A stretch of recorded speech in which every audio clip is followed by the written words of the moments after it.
नहीं, देखिए, नासिर और जुनैद के मामले में जो कानूनी कार्रवाई है, वो कानूनी कार्रवाई के तहत कानून अपना काम करेगा।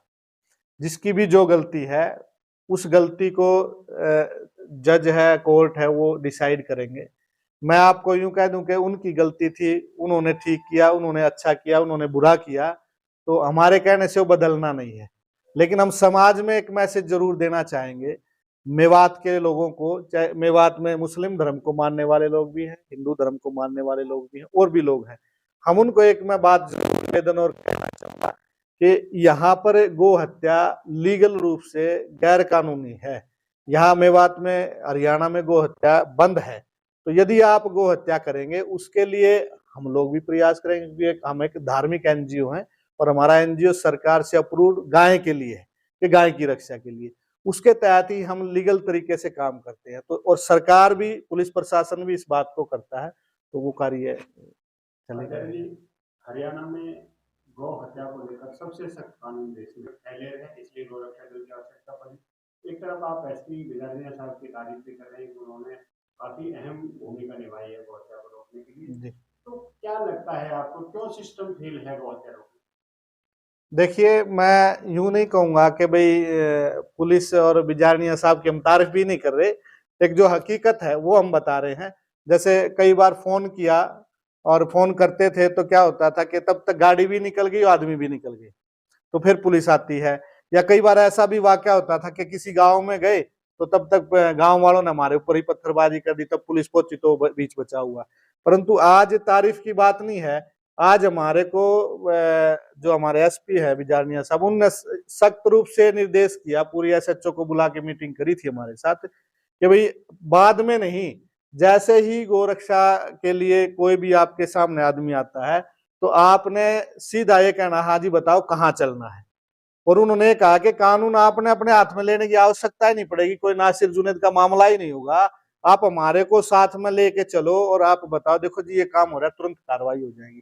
तो इसलिए मैंने उनके बारे में ये बात रखी है कि आज ये चीज है। अंतिम सवाल है, जी, क्या आप गौरक्षा दल का प्रारूप पहले के मुकाबले बदल चुका है, स्वीकारते हैं? पहले गौरक्षा दल सीधा घरों में एंट्री करता था, किसी को भी उठा लेता था, बिना पुलिस की मौजूदगी के सीधा हमला कर देता था, लोगों को अधमरा कर देता था।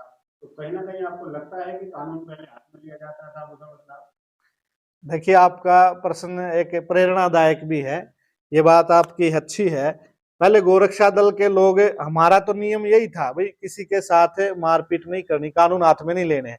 लेकिन जो, क्योंकि ये तो गो भक्त देश है, जो नए नए लड़के जुड़ते थे, तो कोई ना कोई लड़का, मार भीड़ तो भीड़ ही हो जाती है, तो मारपीट कर देता था, तो उसको हमने कभी स्वीकार नहीं किया और आज भी स्वीकार नहीं करते हैं, क्योंकि हम कानून हाथ में नहीं लेते। तो उसके चलते हाँ, हमने जरूर प्रयास भी और निर्देश, सख्त निर्देश किए हैं कि भाई हम कानून हाथ में बिल्कुल नहीं लेंगे, किसी के साथ गैर कानूनी तरीके से कोई मारपीट नहीं करेंगे, ये हमने किया है। अंतिम और सवाल है, जी, गौ रक्षा दल जब अपना सदस्य बनाएगा, तो क्या उसका पुलिस वेरिफिकेशन कराई जाएगी? कुछ शरारती तत्व, गुंडा तत्व, अपराधी तत्व गौ रक्षा दल का आड़ लेकर के हमले कर रहे हैं, मोनू मानेसर हो, चाहे कोई और मानेसर हो, बहुत सारे ऐसे नाम उजागर हुए हैं जिनका अपराध से जगत में वास्ता रहा है। उनका लंबा एक अंतर्राष्ट्रीय रैकेट का खुलासा हुआ है, उनके सबूत वहां तक थे। तो क्या आप कुछ बदलाव करेंगे सदस्य बनाने? देखिए, हमारा नियम जो प्रारंभिक नियम है, और हमारा नियम क्या है, सरकार से अप्रूव्ड हमारा एनजीओ है, उन नियमों के तहत हम गोरक्षा दल के सदस्य और कार्ड बनाते हैं। उसके जो आपने बात रखी है कि भी कोई भी व्यक्ति आकर के आपका सदस्य बन जाए और वो गलत काम कर दे, किसी भी व्यक्ति को लिखा हुआ तो रहता नहीं कि भी इसका क्या वो है। परंतु फिर भी, जैसे आपने मोनू मानेसर का नाम लिया, तो जैसे कई घटनाएं हुई, तो लगभग 1 वर्ष पहले से मोनू मानेसर बजरंग दल में चला गया था, और गोरक्षा दल के लिए हमने सभी को हिदायत थी, उनके लिए नहीं, कि भी कोई भी आदमी गलत काम करते हुए इस तरह से ऐसी छवि को अंजाम नहीं देगा। तो हमने, तो जो कार्ड बनाने की, सदस्य बनाने की जो मुहिम है, पुलिस उसको वेरिफिकेशन नहीं कर सकती, क्योंकि पुलिस के पास लीगली अथॉरिटी, या हम उसको आदेश करें या वो हमारे करें। हमारा एनजीओ है, सरकार ने कानून बना के भी, आप जो अपने गोरक्षकों के कार्ड बनाएंगे, आप बना सकते हैं।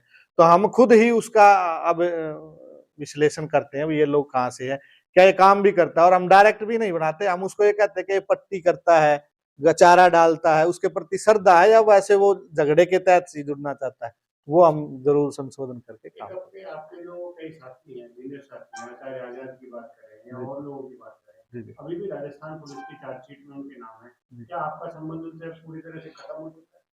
नहीं, देखिए उस चार्जशीट में तो बहुत सारे गो भक्तों के नाम हैं, और हमारा संबंध उनसे, क्योंकि वो तो थे ही गोरक्षा दल के ही हैं, तो हमारा संबंध कोई खत्म नहीं हुआ है। वो तो हमने ये कि भी उसमें कोई दोषी हमारे जो लोग हैं वो नहीं है उस प्रकार से, तो हम गाय की रक्षा के लिए हमारा संबंध है। किसी हमें अपराधी के तरफ खड़े होकर के हम ये चीज करना चाहें कि नहीं, उनको नहीं पकड़ने देंगे, नहीं छोड़ने, ऐसा नहीं है। जो गो भक्त है हम उनके साथ खड़े हैं।